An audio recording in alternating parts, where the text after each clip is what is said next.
we're going to get Seth Rollins versus CM Punk at Wrestlemania.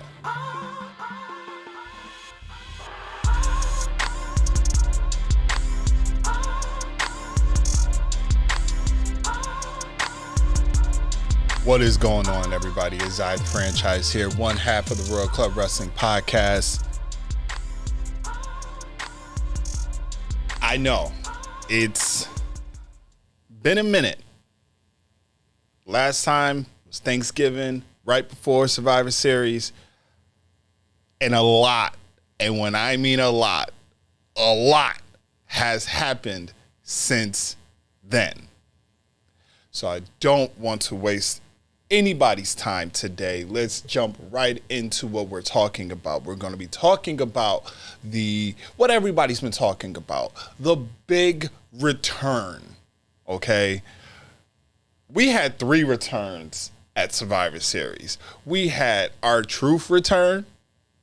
Okay, it's always a great thing when R-Truth comes back because he's the comic relief. He is the one that when you see him, you can't help but to just be happy. It's like Truth brings a warmth feeling in a building, in an arena. When he appears on television, it's always such a great thing when R-Truth is back. Then we had the return of the Viper. Loved how they built it up. I loved how they built up the return of the Viper. And then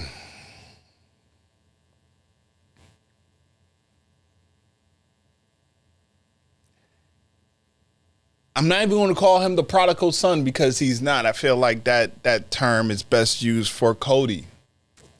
But CM Punk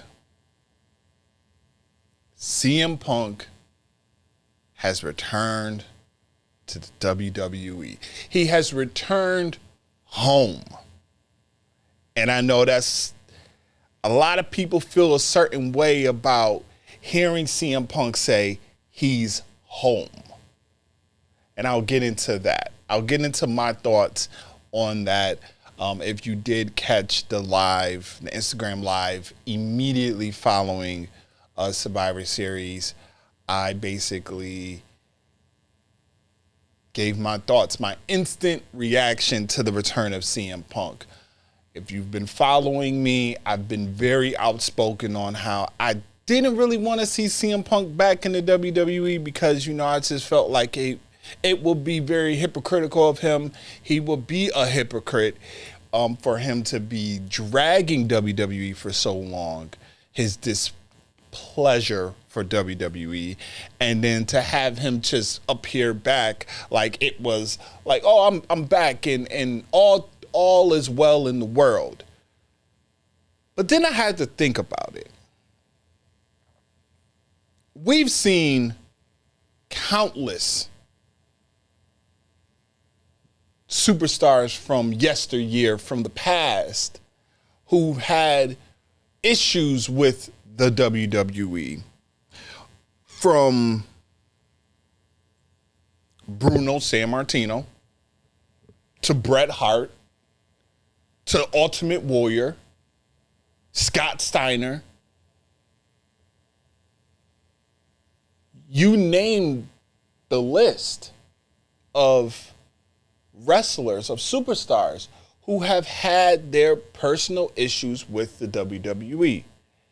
And it just seems to be one particular person who seems to bring all of them back together. And that's Triple H. That's Paul Levesque. Say what you want to say about this man, but this is why I have always been a fan of Triple H, even when he was a wrestler, because Triple H, as he gave himself the name, he is the game. He is a student of the game. You're not going to find another person who learned the game and just fell in love with it. I remember watching his documentary, Thy Kingdom Come, on Peacock or on the network. And He said when he first fell in love with wrestling, he said he had a plastic football in his hand running around. His dad happened to turn on to wrestling, and he placed the football down, got right on the couch next to his dad, and fell in love. And since then, this is what we've been seeing. Triple H is to me, Triple H is what Tony Khan wants to be. This is not me doing a dig at Tony Khan, because trust me, Tony Khan has enough going on right now. But I feel like Tony Khan wants to be like how Triple H is. Be a student of the game and then take your toys and create what you see in the WWE. I think Tony Khan has tried to do that with AEW. We all know that to be the case, but we all know that there's a lot of downfall to what he's doing. But you got to give Triple H his credit. You know, Triple H brought Bruno back. You know, after Bruno pretty much destroyed and never said he will ever do any business with the WWE or Vince McMahon, Triple H made that happen. Triple H brought Ultimate Warrior back after the self-destruction of the Ultimate Warrior, the documentary that WWE released, which depicted Ultimate Warrior in such a bad light. Triple H made that happen. The Bret Hart situation, I don't know how much Triple H played into that situation. That's the one I do not know about. But you see what happened. The Montreal Screwjob was by far one of the biggest controversies, and probably was the beginning of the Attitude Era, because of the realness, because of how real it looked, how it came out to be. And we seen Triple H, or we seen Bret Hart reconnect with the WWE. And since then, you know, everything's good. Him and Shawn Michaels buried their hatchet.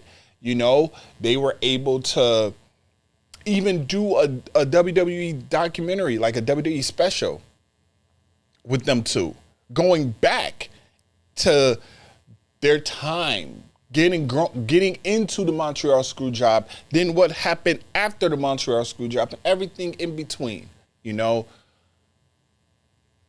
But you got to give this man Triple H his flowers, because he is doing what's best for business. As he said in the press conference, if you have not grown in 10 years, if you are still the same person you were 10 years ago, that is a you problem. And we're seeing that now. So, going to talk about the returns. We're going to talk about the aftermath of the CM Punk return. We're going to talk about CM Punk in his AEW situation, because there was some things that have been revealed about the return, about his time in AEW. We're going to dive into another thing that everybody seems to be talking about, which is Ric Flair. We're going to get into a little bit of some other news. We're going to talk about, obviously, Randy Orton's return and his decision that he made on Friday to go to SmackDown instead of staying on Raw, which everybody kind of knew this was going to happen, or at least him being a free agent where he could go from brand to brand. But obviously he made his decision. Randy Orton is on SmackDown. We all know why he's on SmackDown. Do not think that just because him and Jey Uso just shook hands and made peace that Randy Orton is not going to get Jey Uso back with a receipt. And we're going to talk about, Royal Rumble Elimination Chamber, early talks for Royal Rumble Elimination Chamber and WrestleMania. Seeing those if Survivor Series is technically was the last Premium Live of 2023. I had to go back and look because I was sitting there like, normally they will promote the next event in December, but I didn't hear nothing. I'm like, why am I not? So I had to go look, and the next Premium Live event we have is in January. It's the Royal Rumble, which I like. I like the fact that they leave December kind of alone now because, obviously Survivor Series is a little later in the month of November. And then you have December and, we got 2 weeks and then it's holiday season, even though, when I mean holiday season, I mean a lot of people go on vacation after 2 weeks, and a lot of things are slow because of the holidays. So I like the fact that they are not doing anything in December as far as Premium Live events go. So with all that being said, let's talk about the return. Let's talk about CM Punk, shall we? Let's talk about how he's back. He's back in the WWE. It would be 10 years. It'll be 10 years this year. It'll be 10 years since he was last seen on WWE television. To see the reactions on social media, the mere fact that his return, those last minutes of Survivor Series hit astronomical numbers in the social media realm. I am looking this up as we speak right now on Twitter. His return, the tweet that says never say never, has 32 million views. 32 million views. It's been retweeted over 102,000 times. We're not gonna get into the YouTube numbers, to the Instagram numbers, to the TikTok numbers. We're not even gonna get into that. We're just looking at Twitter, X, whatever you want to refer to it as, has 32 million views. Okay. And to see the reactions from the fans, from us, this is why when people ask, why do I watch this? Why do I love this? It's because of moments like that. It's because you see the joy, the excitement, the thrill. You just see it all.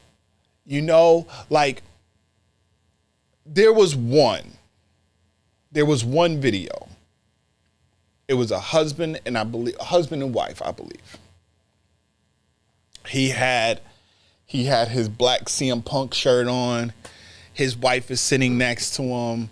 They're in their bedroom and he's on the bed and he's at the edge of the bed watching Survivor Series. And it's getting closer to the time and he's sitting there and you could just tell you could see he's starting to feel defeated. You could just see it in his face. He's just oh man, this, it ain't gonna happen. And then that music hit and he's no way, No way, it's gonna be Paul. Like, that's what he said. He said, it's gonna be Paul. It's not him. I don't believe until I see him come out. And CM Punk came out, and the man literally, his wife looked like she was crying. He was just in awe. And a lot of people try to compare CM Punk's return to AEW. Me and the Ace had this conversation where it was,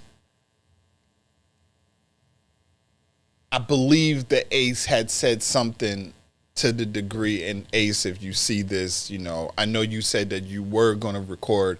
If you haven't recorded already, you know, you can respond to what I'm saying here.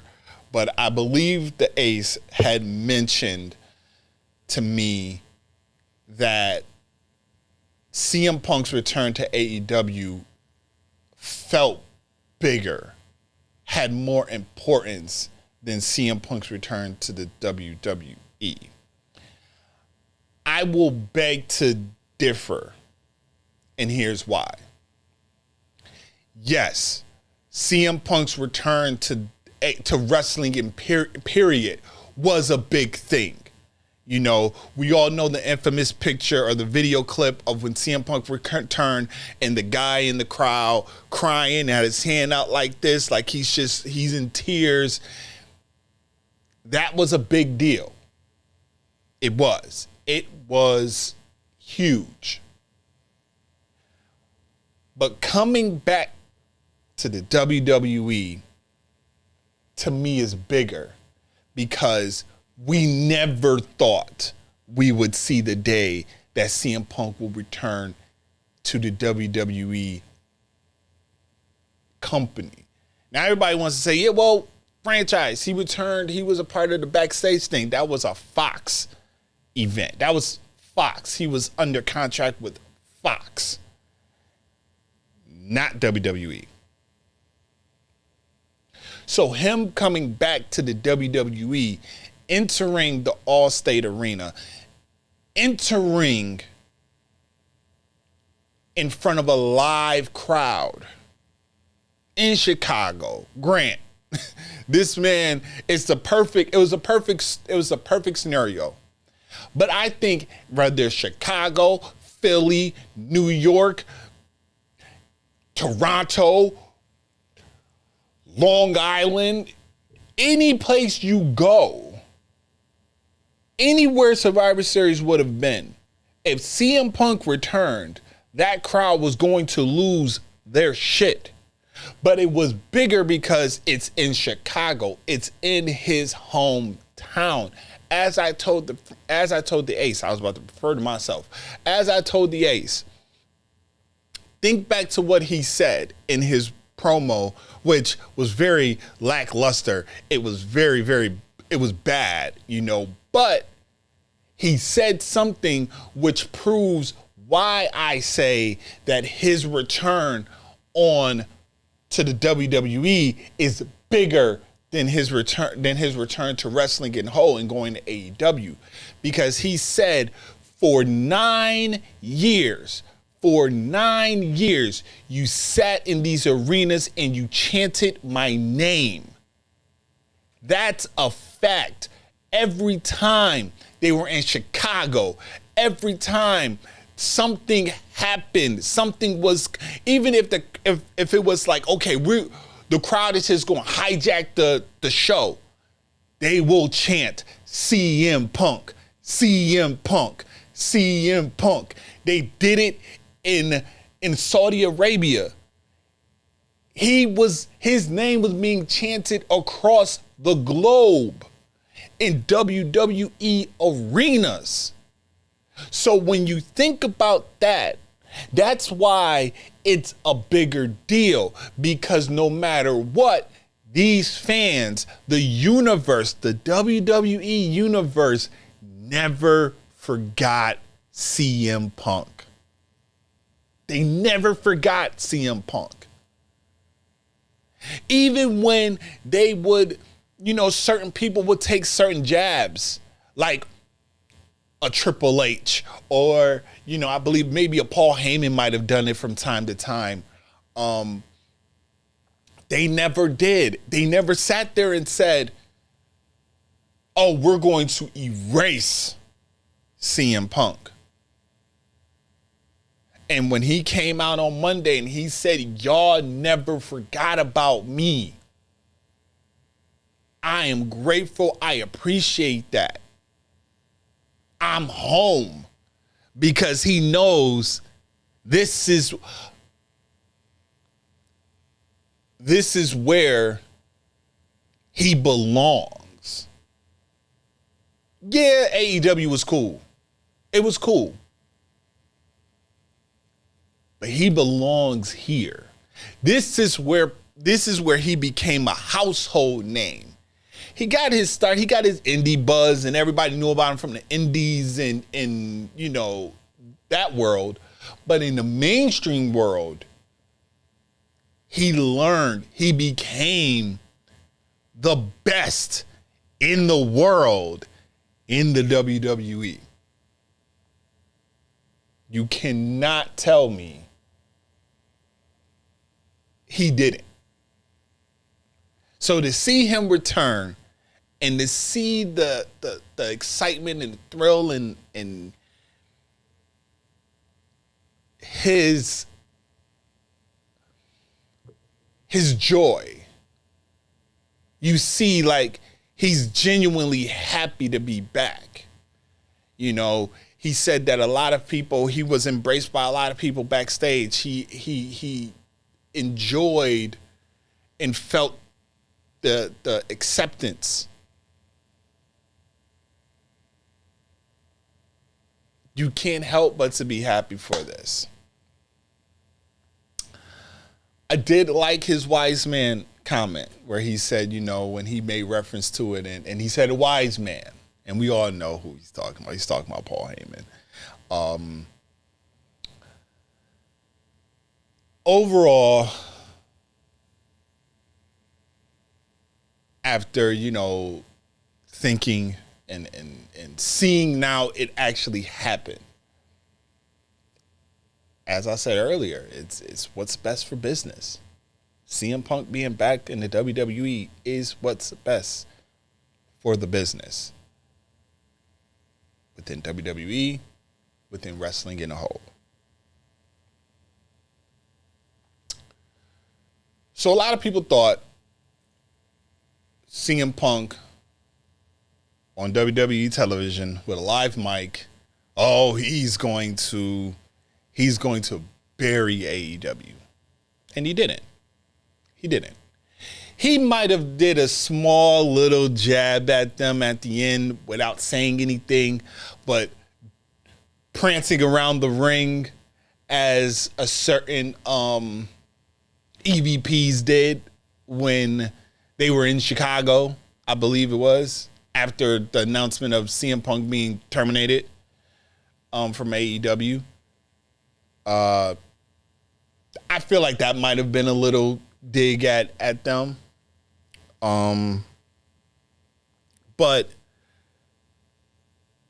apparently Tony Khan and CM Punk have signed an NDA, and they cannot speak on, they can't speak about one another publicly. It's very interesting. But now we can now just nip it in the bud and just know that if CM Punk does any type of interview, any type of special, we know he may not, or he cannot get into he can't get into what happened. You know, he may say, you know, due to legal reasons, I cannot disclose my time there. You know, but I will say, you know, he may say X, Y, and Z, but he's not going to get into the meat. He's not going to give us what we want to hear. You know, it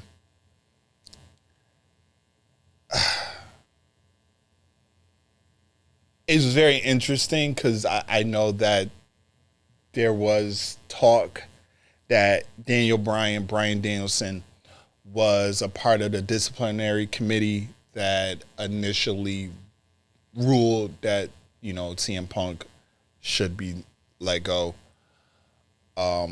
I'm in agreement with certain people that I've listened to that have said that, okay, if you're going to do that to CM Punk, why does Jack Perry still have a job at AEW?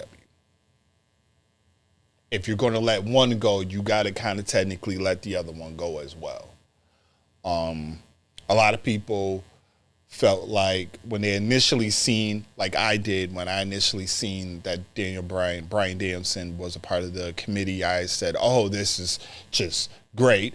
But then after I thought about it and I said, okay, my initial thought was, why? Like, wow, you got to be kidding me right now. Like, Brian Danielson, you basically greenlit or gave the final, like, yeah, he needs to go. I read his statement and he said, I consider Punk to be a friend of mine. I want to see the best for him. This was the best decision that we had to make. I'm not a lawyer. I didn't even graduate college. And it was very, after like reading that, I get it. If you want anyone to be a representation of the locker room, Brian Danielson is probably one of the people you want to be a spokesperson for the locker room. But this is not a good look for Tony Khan, for AEW.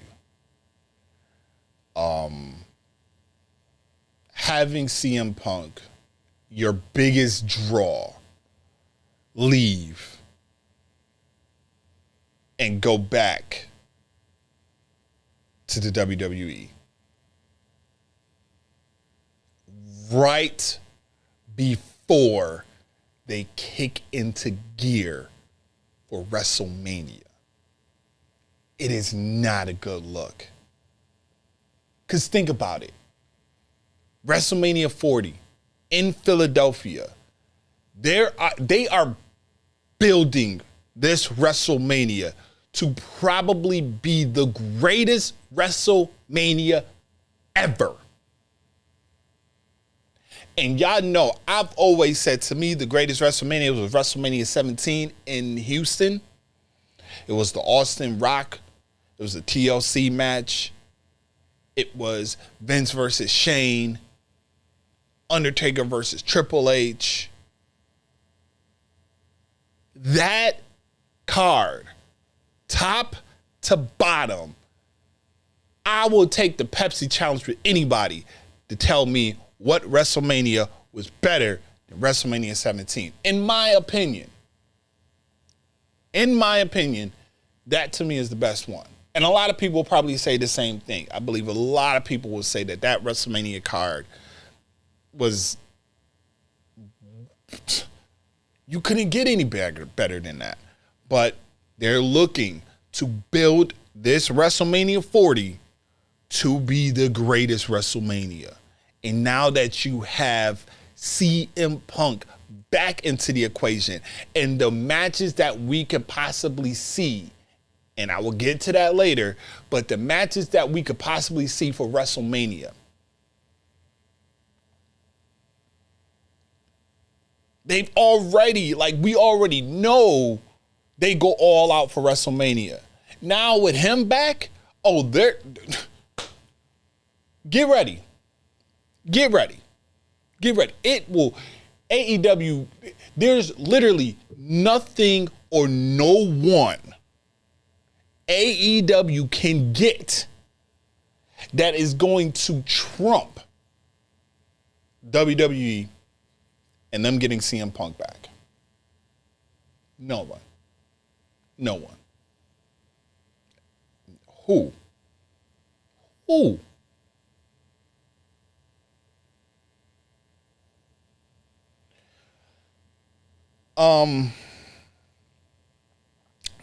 But yeah, it's not a good look. Tony Khan, letting CM Punk go.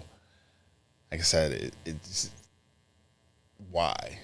Why do that to yourself? Why put yourself in this position to where now you've lost. You've lost this battle. Unfortunately. I know, there's some things that are good within AEW. I've already talked about it. I think that, Swerve is killing it. Obviously MJF, but that seems to be the MJF story just seems to be at a standstill right now to me. Because how do I say this? The MJF story with him and the devil and Adam Cole and all this stuff,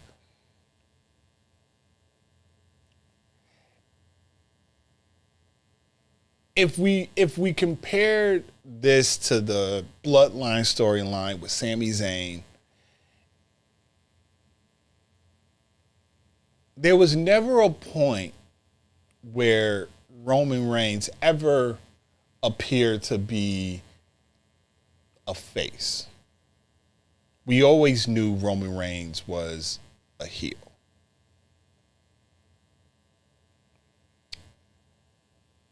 MJF, we're kind of confused.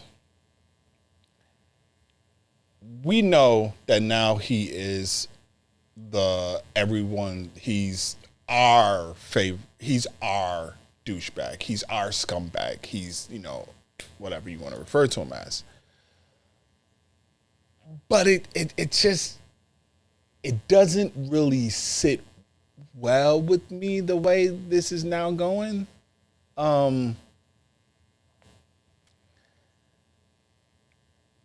It will be interesting to see at World's End how this plays out.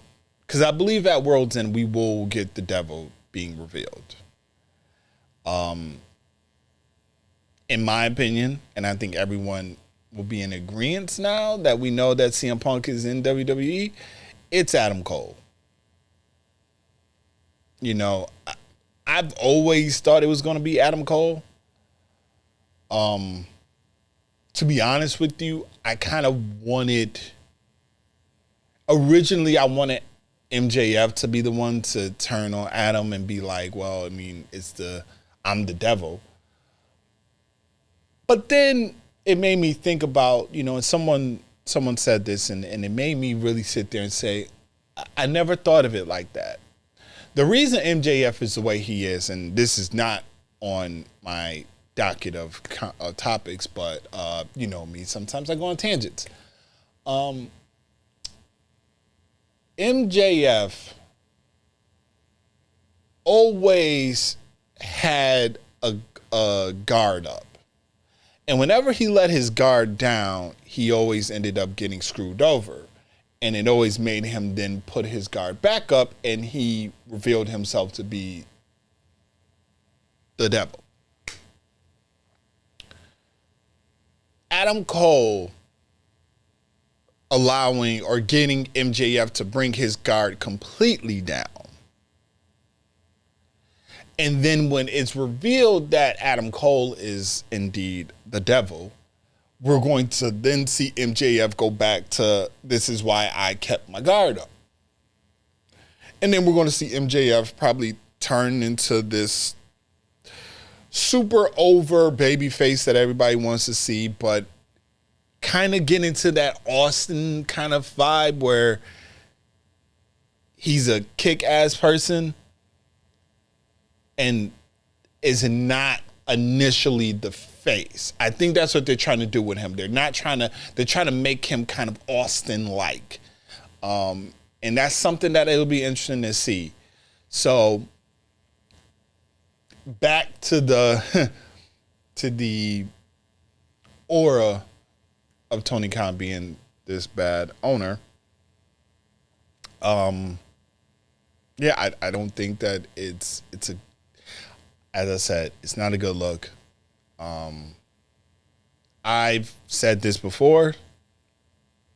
I've said it in the live. I've said it in conversations. By the end of 2024, probably going into 2025, AEW will be at the level of TNA. I think so. Especially if they don't sign a particular star next year. 2 of them next year. We all know one of them is MJF. I'll get into the other one later.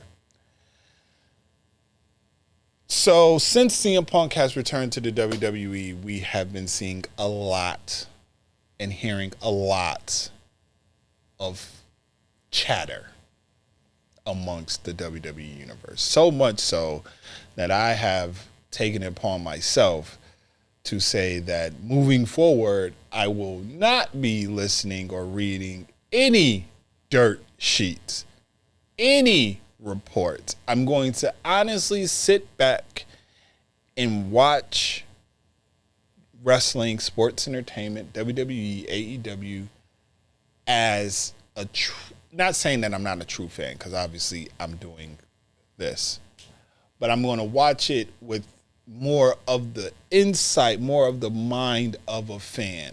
For example, I look at Busted Open. That is one of the pillars of wrestling podcasts, wrestling shows.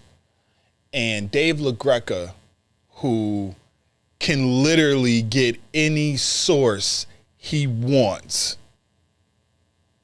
doesn't. And if he does, he doesn't reveal it because he's watching it from the perspective of a fan.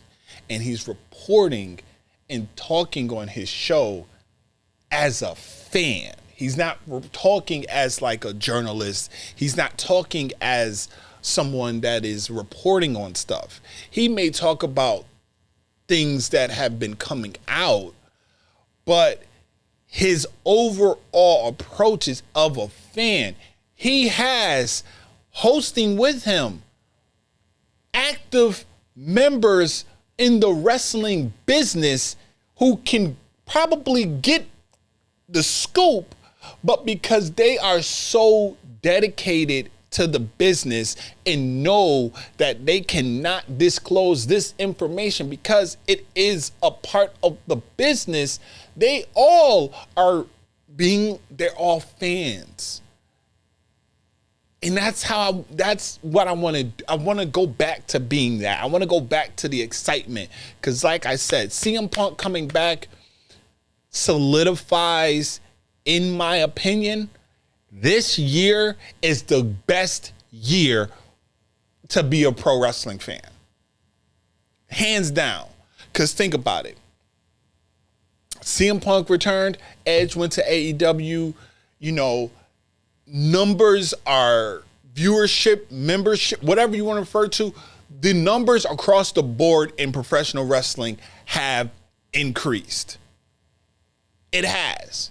I mean, regardless of what people want to say about AEW, me being included, with All In at Wembley and the numbers may have been fixed a little bit, it still broke record. It still broke a record, okay? We look at all the premium live events that WWE has done this year. Most of them not in the country, not in the United States. And they did numbers. Across the board, the numbers for pro wrestling, for sports entertainment this year have increased. And it's not going to let off. with the reintroduction of CM Punk in the WWE, we're still anticipating the in-ring debut of Jade Cargill. You have potentially Brock coming back. We have potentially Cody versus Roman at WrestleMania. We don't know, and I said I was going to get into it, but we don't know what's going to happen with CM Punk at WrestleMania. Other surprise returns. We don't know. And for me to be a fan and really be like, I don't know what's going on, and I don't want to know what's going on. I want to be excited. I want to go and like really get excited to see what's happening. You know, that's why when I was a kid growing up watching SmackDown, knowing that SmackDown used to be pre-taped, I never used to read the spoilers because I always wanted to just watch it, you know, and in movies and Marvel movies and just movies in general with me, or shows and anything that I watch, I have to, you can spoil it for me. And I tell people this all the time. I don't care except for wrestling. I'm going to be honest with you guys. Wrestling is the only one that I'll say, don't you dare fucking spoil anything for me, because I want to see that excitement, you know? And I say that because when I watch movies or things like that, I tell people I don't care if you spoil it for me because I have to see it for myself. But it's something different with wrestling.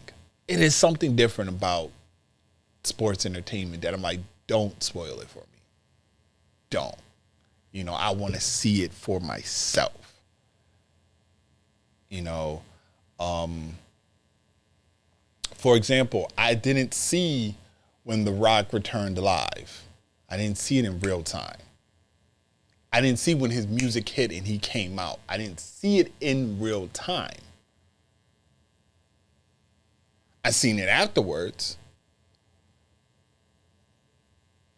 But when I seen it afterwards, I was excited because it was the return of The Rock. We didn't expect him to show up.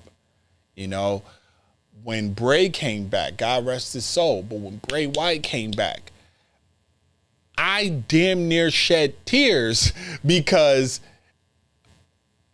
it was like it's like Bray really is back, you know, and I was a big Bray Wyatt fan. You know, it's just like CM Punk coming back. It's like Randy Orton coming back. Randy Orton being out for 2 years.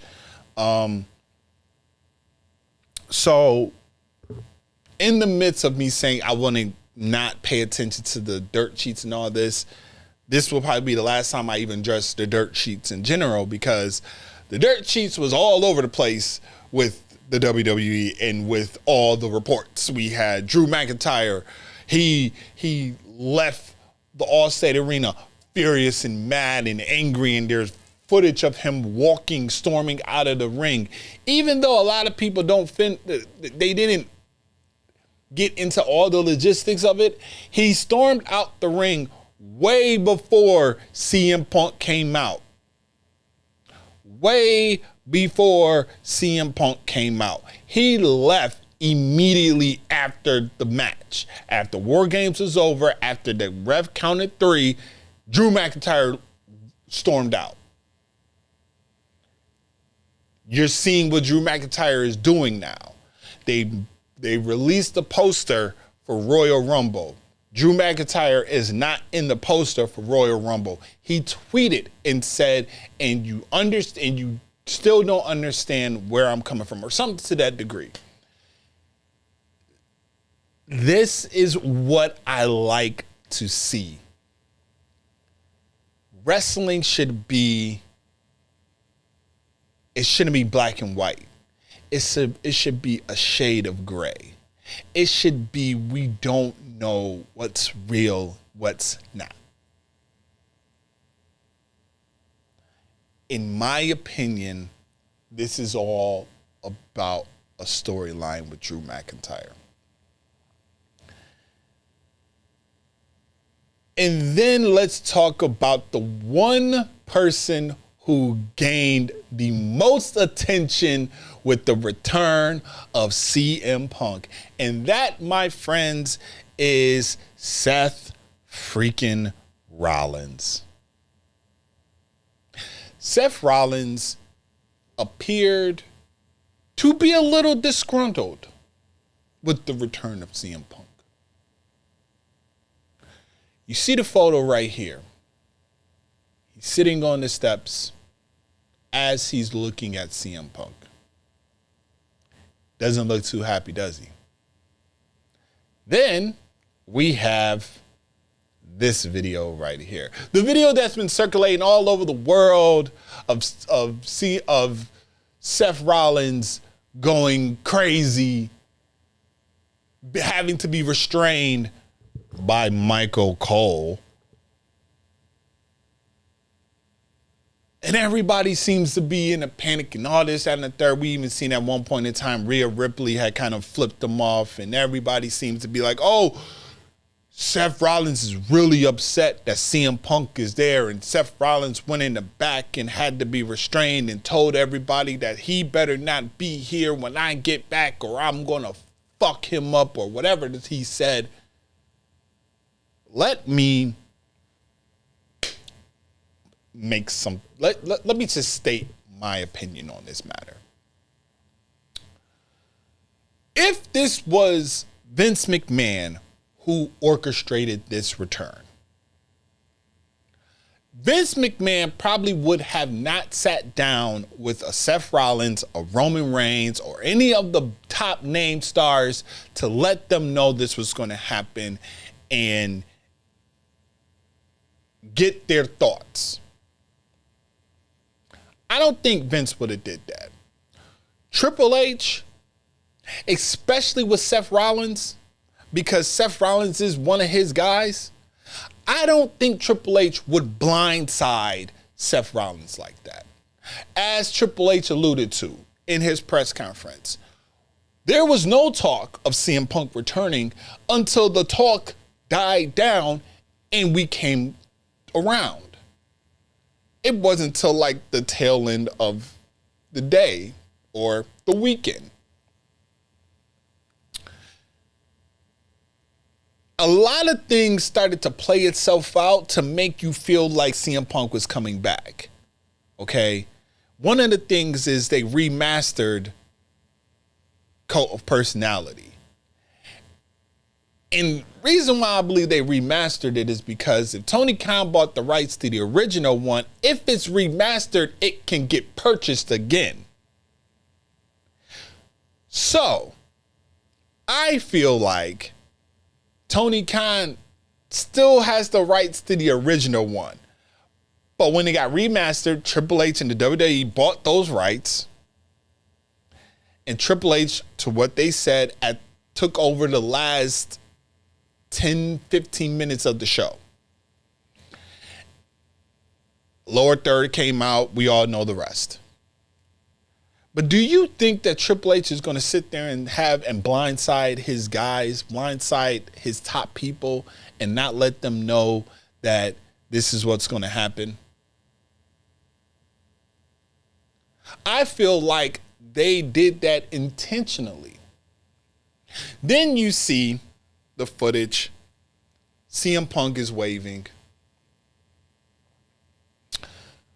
But everybody is like everybody was alluding to, oh, he was waving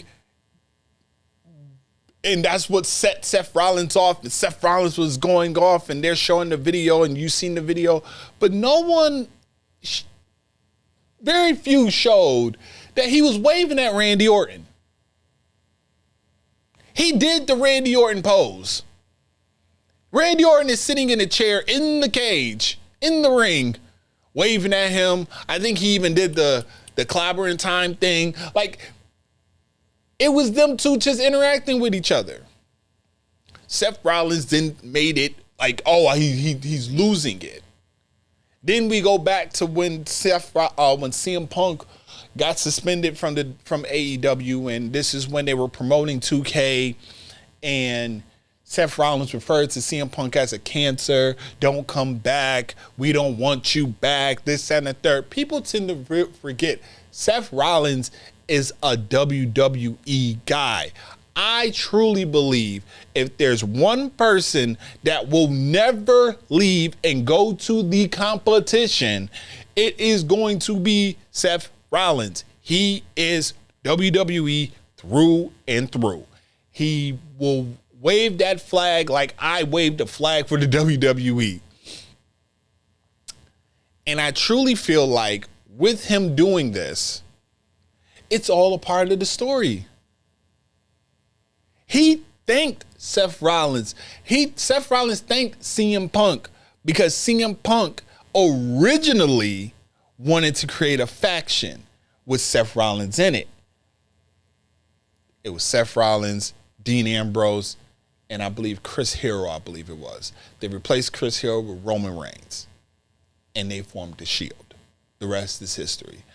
But who introduced the Shield? It was CM Punk. We all know it. They attacked Ryback, I believe it was.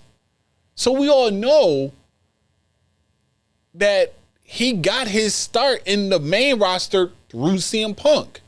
I believe CM Punk at one point in time went to NXT and I believe tag team with Seth Rollins.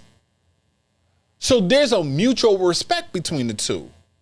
Now I know during when CM Punk was on backstage after the firing of CM Punk and him being gone for that long, when CM Punk showed back up, Seth Rollins sent out a tweet talking pretty much like, hey, if he wants to fight, I'm ready to go. CM Punk replied to it during backstage, said something in response to it, talked about his role. I believe this is when the time it was the man's man, when it was him and Becky Lynch, doing their thing. But you can see they started to build potentially, if it ever happened, a potential match between Seth and CM Punk. We're going to get Seth Rollins versus CM Punk at WrestleMania. I truly believe we're going to get that. Now, how exactly is this going to happen? Is CM Punk going to win the Royal Rumble? Mind you, remember, before I said CM Punk, before CM Punk popped his ass back up to WWE, I said Gunther. I said have Gunther lose the Intercontinental title to Jey Uso. Gunther win the Royal Rumble. Gunther go on to destroy Seth Rollins and win the world title. Now, CM Punk's here. CM Punk can win the Royal Rumble. CM Punk can then tease the ideal of, do I go to the SmackDown, take on Roman Reigns? I have history with Paul, which I don't want to see because we've already seen a Paul Heyman guy face Roman Reigns and Brock Lesnar. I don't want to see that again. I don't want to see the Paul Heyman being in the middle of a love triangle type of thing. I don't want to see that. We've already seen it. Would it be good for TV? Possibly. Punk, Heyman on the mic together. Paul Heyman taking ultimate jabs and shots at CM Punk. Paul Heyman bringing up AEW. Roman Reigns bringing up AEW. Punk can't do it because he signed the NDA. That doesn't mean that they can't. Or do you have CM Punk say, I want the best in the world? Seth Rollins, you've proved yourself to be the best in the world with that title, being the fighting champion, being the champion that is seen all the time, every day, 24/7, whatever you want to refer to it, blah, blah, blah. Because then you bring more prestige and you bring more eyes to that title than the undisputed title. And you still have Cody finish the damn story.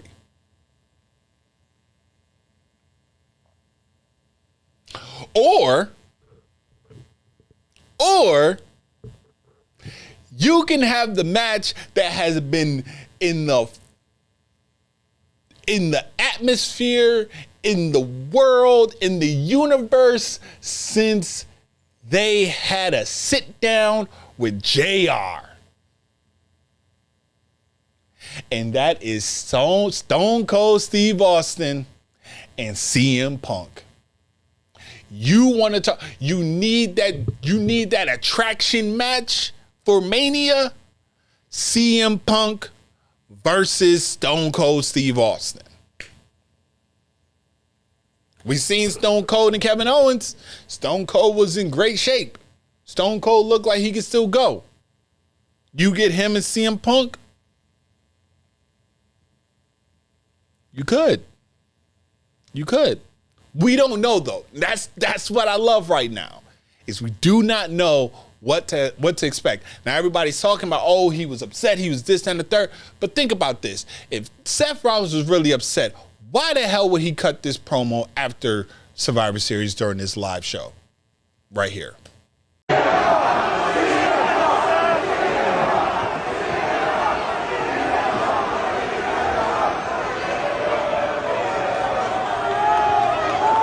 You already know how I feel about that. I said it once last night. I'm not going to waste any more breath on somebody who's been gone for 8 years and has done nothing to try to tear this place down. Instead, I want to take my time, waste my breath, use my breath. I'm talking about the people who've been here all along. That's everybody in the back who's making WWE the hottest ticket in town. And that's every single one of you who are here tonight and here.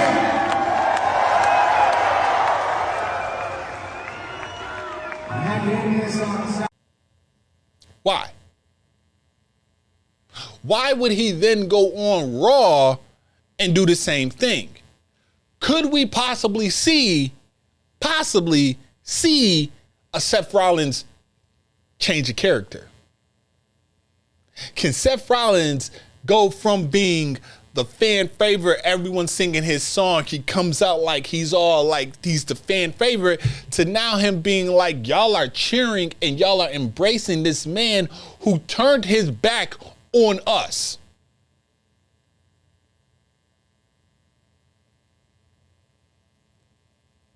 Could happen. We could see a Seth Rollins heel turn. We could. Everybody wants to talk about Drew McIntyre and his situation. He cut a promo the same goddamn day. He cut a promo at this live event the following day. People, this is storylines. This is what I love to see, though. I love to see, this goes back to what I was talking about, the Montreal screw job. And we didn't know at the time what was real, what was not, what was going on. This is what I like. This is what I am enjoying. The fact that we're sitting there and we're having these conversations like, is this real? Is this not? Like my brother, I said this in the on one of the stories I did after CM Punk returned. I said me and my brother had a full, like, probably hour-long conversation. My brother's sitting there like, bro, what is going on? And he's like, you know what? I see what they're doing. They're trying to bring back that you're not sure if this is real or not. And he's not lying, because they are. So I don't think Seth Rollins is legitimately angry that saying CM Punk is back. I think that he is working the hell out of everybody and has everybody thinking that this is legit heat. It's not. It's far from it. Okay. Now, speaking of real heat, let's talk about the Nature Boy. Let's talk about Ric Flair, shall we? Now, during Rampage, the taping of Rampage, Flair was cutting a promo in which Ric Flair made a statement that seemed to be, it did not sit well with the fan base, with the wrestling community. He stated that he wanted women, the women in the audience between the ages of 18 to 28, to meet him at his hotel room. No husbands, no boyfriends. And this seemed to upset the fan base. And a lot of people were very upset with Flair. Flair shouldn't be saying this. Flair's in his 70s. Flair's a creep. Flair is, this is predatorial. All this stuff about Ric Flair. Now, we all know Flair. Flair goes by, Flair with Space Mountain and back in the day and limousine riding and, being with the girls and all this and everything. Then Flair takes to social media. And for the listening audience, what the YouTube channel is looking at right now is the tweet and the photo. The photo, if you haven't seen it, is a picture that Flair posted on his Instagram and on Twitter of him and Sting. It's a dope picture. Flair's kind of in the background, Sting's in the front from the side, and it's like, it's like Flair is watching Sting as he's probably at Gorilla. But he said this: "I'm so tired of hearing all this negativity. I don't need to work, and I don't need the money. Can't I simply enjoy being by my dear friend at Sting's side for the next few months without so much hatred? I know I'm old, but that doesn't mean I can't enjoy life. I have earned the right to do whatever I want, and I'm exactly where I want to be. I appreciate everything at Tony Khan, but I'm more than willing to walk away if I'm embarrassing you in your company. All I can say is, I'm sorry."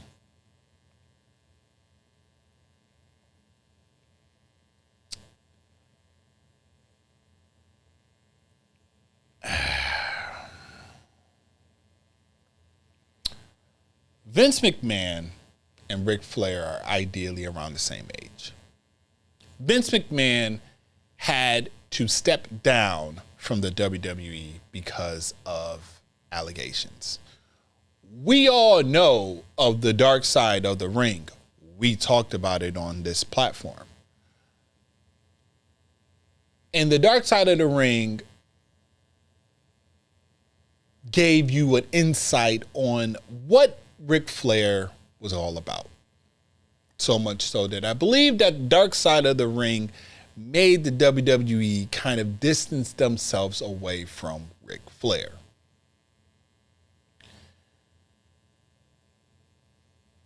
The day and age that we're living in right now, especially, and this is for the hip hop community, we all know what's happening with Diddy right now. Sean Combs. You cannot, at the age that Ric Flair is, or just in general, make statements like that. Just can't. Not in this day and age. Not in this time. It will come off very much as a creep. It will come off very much as, ill,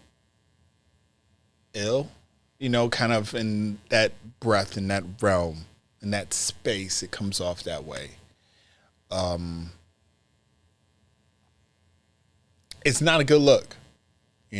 I don't think I really spoke about Flair being in AEW since he's signed to AEW. I'm not the biggest fan of it. For everyone that had something to say about the WWE and them signing these part-time people, AEW is signing a whole bunch of old people. AEW is turning into a nursing home. Flair saying that he's willing to take bumps. We've seen, if you haven't seen Flair's retirement match, go ahead and YouTube it. I believe it was Ric Flair and Andrade versus Jay Lethal and Jeff Jarrett. Just go look at that. Wasn't the best. It's kind of like you don't want to see the greats decline. You want to remember them at their peak. You never want to see the greats. For Undertaker said it best during the last ride. He said, I don't want to be less of who I was. I don't want to be in a match and a young boy say, Dad, what's wrong with him? And he'd be like, son, that's The Undertaker. Back in the day, he was great. He didn't want to do that. Which is why Undertaker is no longer wrestling. Because he did not want to do that. He did not want his lasting images of him to be that of a defeated old vet. An old man. You're seeing that with Ric Flair. You're seeing Ric Flair holding on to the one thing that he clamored more than anything else in this world. That's that attention. That's that fame. That's that notoriety. He's holding on to it for dear life because that's all he has left, in my opinion, is that. Ric Flair, as a character, one of the best.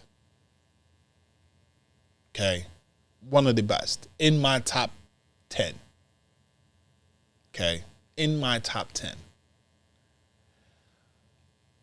But the more I see Ric Flair in ring doing these things, he drops. He goes down the peg. He goes down the order. Because now I'm not remembering, my lasting images of Ric Flair is not of the great Ric Flair. It is of an old vet trying to hold on to that last bit of hope, that last pop, that last cheer, that last woo. He's holding on to that for dear life. And I don't like that for him. I just don't.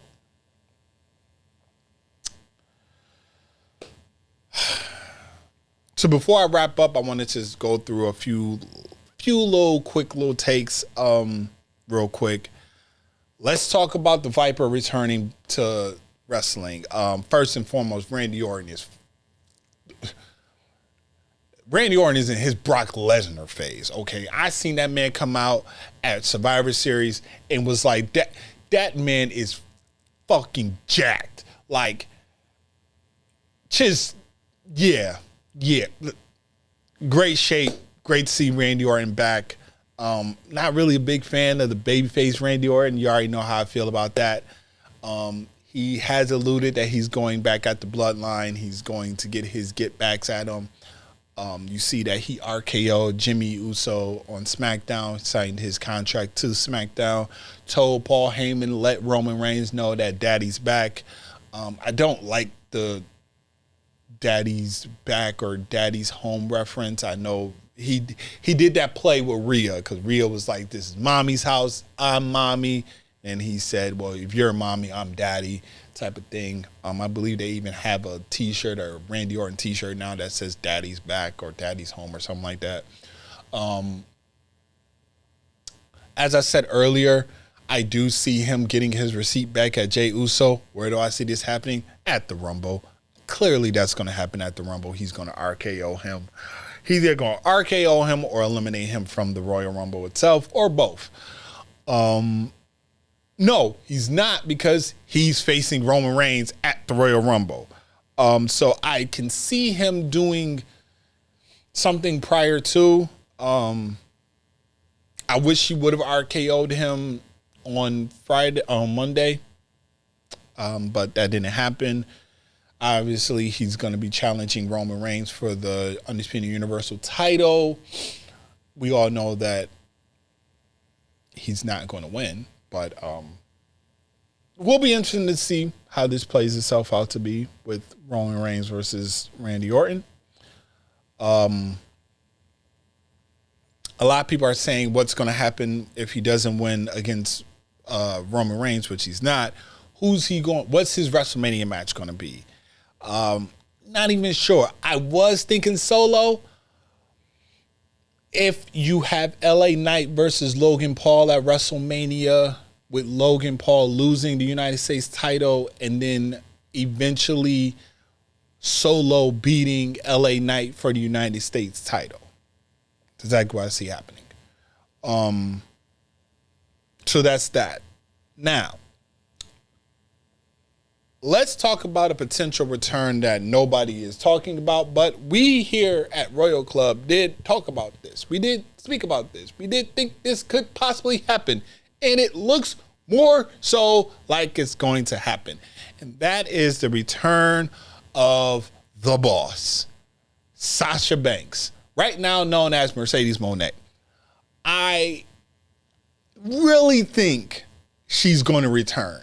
And you keep seeing more and more teases and thoughts that she's going to return, because Bayley showed after Sasha Banks posted the video of her returning into, kind of getting back in the ring. I believe she said the best is yet to come. That's what Bayley tweeted. We seen earlier, prior to Survivor Series War Games, she had a picture of her and Sasha Banks and said, "I always have a plan." It looks though as if Sasha Banks is going to return. Will she return at the Royal Rumble? Possibly. Can she return after Royal Rumble, leading up to maybe a Bayley versus the Kabuki Warriors at WrestleMania? Definitely a possibility. Could we see? Now think about this. Could we see, for the first time ever, Damage Control, which is Io, Asuka, Kairi, and hopefully Dakota Kai is healed and recovered and can do this? Can we see the Kabuki Warriors, Dakota Kai, Asuka, Io, Kairi Sane versus the Horsewoman? Could we see that? Could we see for the first time the Horsewoman, Bayley, Charlotte, Sasha, Becky versus them four? Now, I know a lot of us want to think that, okay, we're going to get Charlotte versus Jade Cargill at WrestleMania. I don't know. This is why I'm like, I would love to see the Horsewoman against them, but it all depends on Dakota Kai's status. If Dakota Kai is good to go, I can see Dakota Kai being a part of this against them. Now, if it's not, you could do Becky, Sasha, Bayley versus Asuka, Io, and Kairi. You can do something like that, but I do believe Sasha Banks is coming back home, especially with the and I know I said I wasn't going to talk like this. This is my last time. This episode right here is the last episode I'm talking dirt sheets and all this. But the dirt sheets are saying that her talks with AEW seem to have cooled off a little bit. I feel though as if she will go back home. I think with her seeing the drastic improvement in the product, a lot of people want to say like, hey, but she was a Vince McMahon girl. I don't think she was. She's always been a Triple H person. But I think this was a play. Like, I think she was jokingly being like this with Vince McMahon about how, oh, Vince McMahon is giving me all this money, this, that, and the third, on Twitter, all this stuff. So I do think she will be returning. When we get into the Royal Rumble, once we get closer to the Royal Rumble, obviously I'm going to talk back about her possibly being a surprise return. Speaking of that, let's jump into two quick little, talk. Royal Rumble, Elimination Chamber, WrestleMania. Obviously, early predictions. Top 3 early predictions for the Royal Rumble winners. Cody, Punk, Gunther.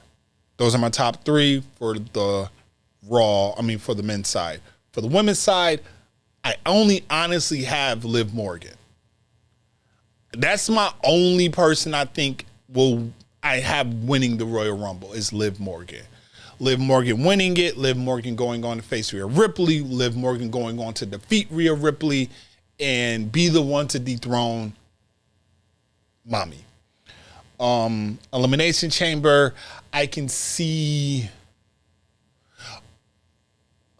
Okay, I Liv solid number 1.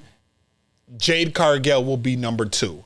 And I say Jade Cargill number 2 because if you do Elimination Chamber for women at the Elimination Chamber, I do not want to see Jade Cargill in the Elimination Chamber because that's too much of a risky move for her. Never been in that match before. Don't want to see anything bad happen to Jade Cargill. Liv Morgan has been in Elimination Chamber. If Jade Cargill wins the Royal Rumble, she goes off to go face whoever. Liv Morgan, whoever has the SmackDown title, Liv Morgan goes on to face Rhea at Mania after winning that. Early WrestleMania matches. Obviously, we have Cody. If Cody doesn't win the Rumble, Cody will win the Chamber. Cody will then face Roman Reigns. So we have Roman versus Cody. Cody finishes the story. I have Seth Rollins versus CM Punk. If CM Punk wins the Rumble, goes off, decides he wants to face Seth Rollins. LA Knight versus Logan Paul for the United States title. I have Brock Lesnar with Gunther. With Gunther losing at the Royal Rumble, I have Brock Lesnar facing Gunther. Gunther has said that his final boss is Brock Lesnar. I think, and we've always wanted to see Brock versus Gunther. So I think that's going to happen. What Brock never has ever chased for the Intercontinental title. I think that's a good story to go with. It brings more prestige. It brings more eyes to the Intercontinental title if you have the Beast going after the Intercontinental title.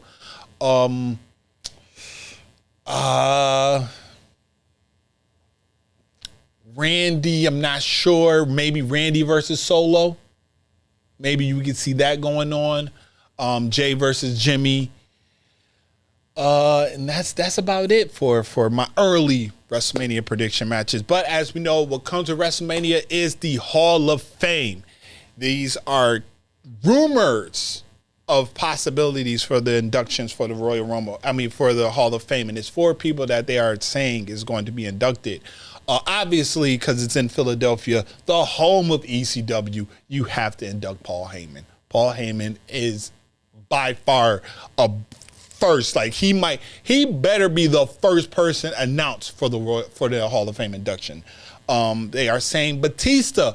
Finally, we thought Batista was going to get inducted during the Hollywood one because it was in Hollywood, but apparently he is going to be scheduled to be inducted this year. Jim Johnston, Anybody who knows, it's the soundtrack to our wrestling life. Jim Johnston was the orchestrator, the composer to all our wrestling favorite theme musics. And the last person that they are scheduled, that they claim will be being inducted into the Hall of Fame, is none other than Wyndham Rotunda, a.k.a. Bray Wyatt. If Bray Wyatt is being inducted into this year's Hall of Fame, get your tissue. Get your tissue. There's not going to be a dry goddamn eye in there when he gets inducted. A lot of people think that the Wyatt family in a whole should be inducted because you then will induct Luke Harper, Brody. If this is true, that Bray Wyatt is there, I would suggest inducting the Wyatt family too. I just think that the Wyatt family is by far one of the best factions in this modern generation. Probably one of the greatest factions of all time, I would say. And I think that it's only right, you know. I think so, you know. But that's that. Guys, this has been fun. I'm excited for wrestling. I'm really looking forward to what the rest of this year and all of next year is going to bring us. Let me know what y'all think of this video right here. Let me know what y'all think about everything that we talked about here. Let me know what y'all think about CM Punk's return. Are you excited that he's back? What do y'all think about it? Let me know in the comments below. Let me know what y'all think about the Seth Rollins CM Punk debacle. Is it real? Does CM Punk and Seth Rollins have legit heat, or is it a part of the storyline? Let me know what y'all think about the Ric Flair drama. Let me know what y'all think about everything that I discussed here. Leave it in the comments. To all the new people that are new to this channel, make sure that you subscribe to this channel. Everyone, make sure that you hit the thumbs up. Make sure that you are getting your updates. So hit that notification bell as well. You can follow Royal Club on Instagram at RCW_podcast. You can also follow the Ace. He has his own RCW page, RCW_Ace on Instagram as well. I am the franchise, better known as the Podcast Tribal Chief. I will be back with another installment of the Royal Club Wrestling Podcast. Till next time. Enjoy. As I always say, enjoy. And what a time. What a time to be a wrestling fan. I'm out. Later.